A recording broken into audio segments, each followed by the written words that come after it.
I actually hadn't planned on even making another video so quickly, but I was talking to another reseller earlier today. We talk. He's a family guy like myself, but he kind of resells a little bit differently than me. But nonetheless, we were talking about how you're trying to make sales, and you just don't want stuff just sitting in your garage. I don't have a garage. That's the other video. I don't know if that came on the screen or not. With that being the case, if you don't have a garage, you need to make sure products are moving quickly. So it was basically the concept around having items that you get or that you obtain that are consistently kind of similar. We back in at one point they were calling them like a bread and butter type of situation where it's like bread and butter, it's like your staples. So the concept is that you are able to you sell something online and then you find it again to resell it, but that could be challenging when you're not getting something wholesale, which is in bulk, or you're not getting something from a distributor which can supply it in a case pack, which is a case pack could be the same product or the same SKU all within the same box, and they would call that a case pack. That'd be a case pack, so you can resell the same thing. But for like a small timer or a small business or someone trying to make side income, that's typically not how you're going to be able to source goods. You're going to be able to source goods maybe from a garage sale or a yard sale or a thrift shop. And oftentimes it's one-offs. You're never really getting the same item. But one thing you can do, which we were talking about, is like, okay, I can't get the same exact shirt or same exact jacket or hat or whatever doodad. You could be selling any doodad that you may be I don't know, doodad, I don't know what that means, but doodad, that's so funny. But you could be selling any of those items on a routine basis. So we were talking about like, oh, let's try to get similar items that we sold in the past. And some of the items that I've sold in the past, I had to go back through some of my listings. It was like, oh man, I've sold this, I've sold that. Let me see if I can repeat that. And what that prompted me to do was to be able to go through my previous selling history and see what items I may not be able to get the exact same pair of shoes, because I particularly like to sell shoes, because that's just a product that's a lot easier to ship, manage, and the return. People kind of know their sizes. Once you get beyond kid sizes, adults, people, they kind of know their size. Women, that's a different scenario. I prefer men's shoes is what I prefer to sell, but I have some sold women's shoes, so kids shoes more recently, a lot of kids shoes, because my daughter's foot grows and so forth, so I've been able to sell those in formats of, you just basically getting maybe 20, 30, 40, 50, $60, depending on what type of shoe you're selling. But nonetheless, can I go back and can I find those type of items again? Can you go back and find those same type of items? Now, I think the previous video is probably going to be about liquidations. That's getting a whole bunch of items at one time.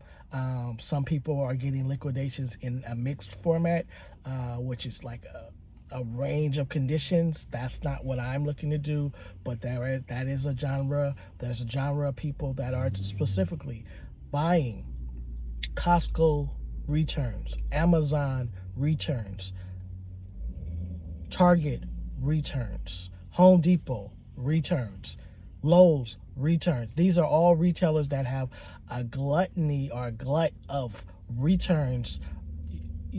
I guarantee you, if you're probably in this video, you return something to Amazon so quickly, so easily, it's beyond compare. You walk in, you get the pockets, like, oh, it didn't fit. This wasn't what we were looking for. You click online, boom. They send you a QR code, and that QR code, you take it into your local retailer and you return it. A lot of people are using Kohl's to do the returns, and Kohl's will, one thing to note, Kohl's, if you do a return at Kohl's, it's not a popular place, but some people like to do it at Kohl's because you get a little bit of a discount, because Kohl's does have a lot of children's apparel that you can purchase through them. And with that, generally when you do a return at Kohl's, I've heard, and at times you get like a little coupon for like $10 off or 20% off. So that is also another way to go about it. But the point of this video was more along the lines of using bread and butter items or items that you sold in the past to make it easier to source. So what my goal was like, okay, I've sold a lot of pants, particularly work pants, work-related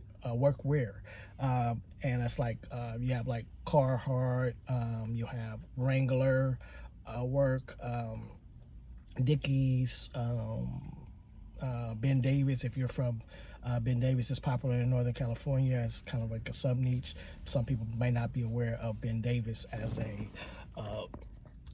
brand, but those type of things can, now I may not be able to get them in 20s and 30s at a thrift store, at a location, but can I get a similar product? So I'm going to sell workwear. So I'm going to be looking, when you go through, maybe you go to your local Goodwill, and you're able to basically go through the aisles, and you're like, oh, I'm only going to be looking for workwear. This pretty much cuts your time, because that is the one thing about reselling, that it can be time intensive if you allow it to be time intensive. Every time a message comes up, I need to scroll it off. I don't know if it blocks the camera or not. That's how novice I am at making YouTube videos. But nonetheless, if you're able to utilize your time wisely, you can go into a store with a specific thought in mind and stay focused on that thought. That don't get it twisted. You will get sidetracked. For instance, because we talked about this with the fellow reseller, I talked about this yesterday.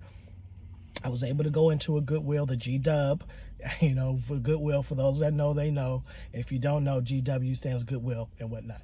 But go in there, I was sidetracked. The only reason I sidetracked, it was this gentleman in there he was excited. And when I say excited, I mean excited about the shoe rack. He was on FaceTime with maybe his niece, his friend, associate. I do not know, but whatever he was seeing on that shoe rack was giving him a thrill of a life. And I was going through my trying to look at different pants and so forth, and he was like, oh, these shoes, this.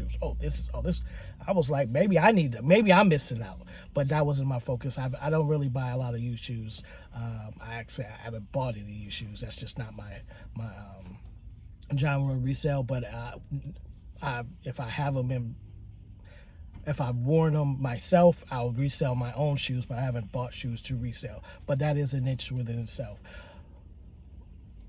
All that to say, if you're able to utilize bread and butter type items, basically items that you have sold before, then it makes your sourcing time a lot shorter. So the same process as once you get a manifest. We talked about it in the liquidation video. In the liquidation video, you have your manifest. You're using that manifest, that item list, to verify, is this a sellable product? What has it sold for? You're looking at comps on various platforms: Poshmark, eBay, Amazon, StockX if it's shoes.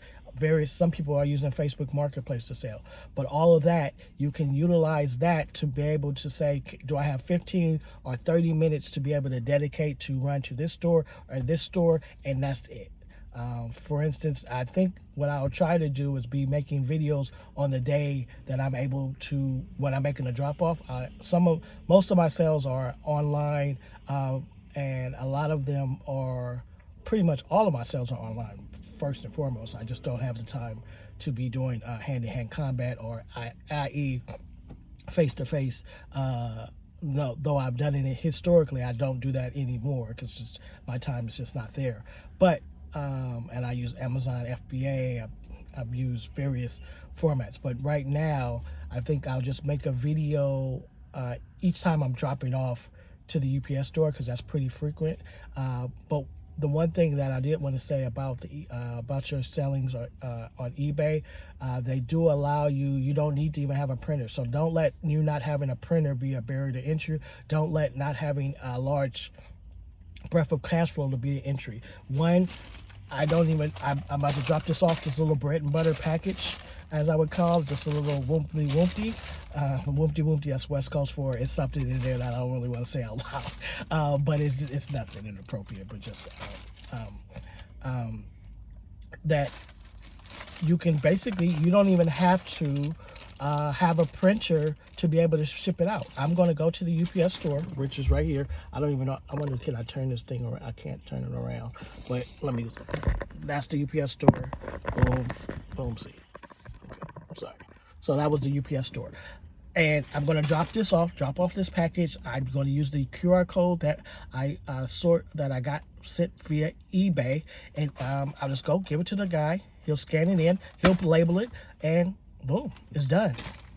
So the only reason I'm using that is because my printer ran out of, I print using a thermal printer. That's something different. You may not be familiar with that. I'll have to probably do a full breakdown on why you would want a thermal printer once you are selling that volume, why you may want poly bags if you're selling that volume.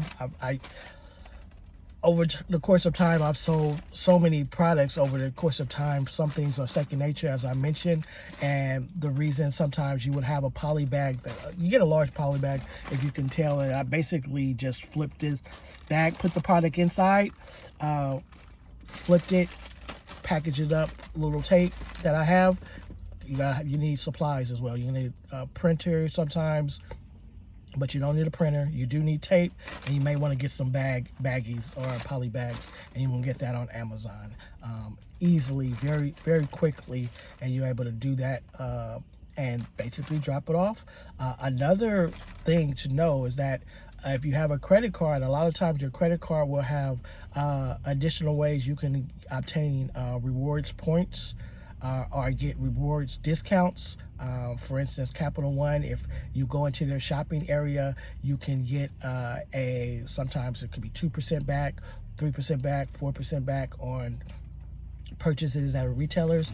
And sometimes I've been able to use that when I'm purchasing my shipping for eBay and so forth. But in this case, I did not use that because I had pretty sure the customer paid for shipping.